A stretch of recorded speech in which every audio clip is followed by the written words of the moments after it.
Cari amici, ben ritrovati in una nuova puntata di Eventi al Territorio. Quest'oggi ritorniamo a Cairano San Marco, 32esima festa d'estate.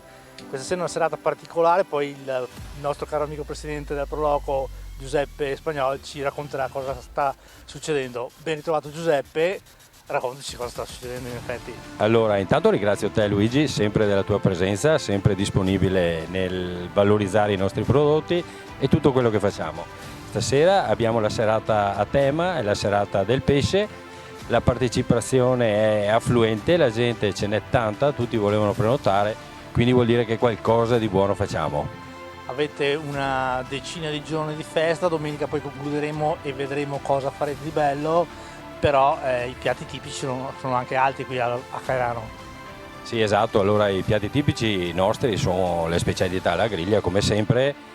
Chiudiamo domenica con le finali del torneo del calcetto a 5 che i ragazzi stanno portando avanti da una settimana e alla sera faremo le premiazioni e naturalmente chiuderemo in bellezza con la grigliata per tutti.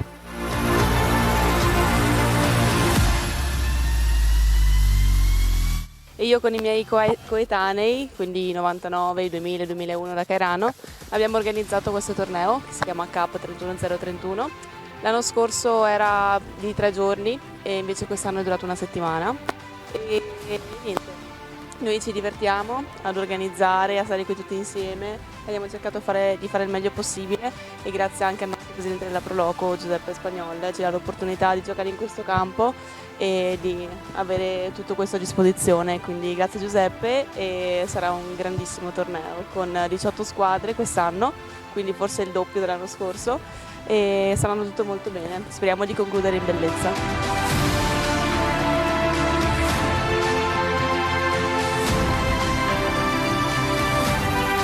Ringrazio in primis tutti i volontari della Proloco perché per vivere e per far vivere la Proloco ci vogliono i volontari. È un impegno che cerchiamo di portare avanti e naturalmente ringrazio tutti, ma tutti di cuore.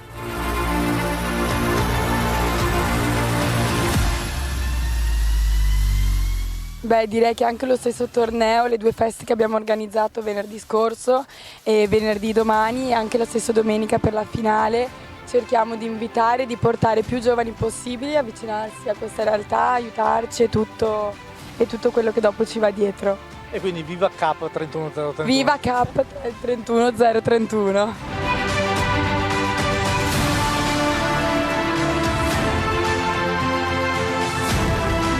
Adesso noi, almeno io, mi siederò al tavolo a degustare questi ottimi piatti di pesce, però tu sicuramente vuoi dare appuntamento per Natale, per il presepe.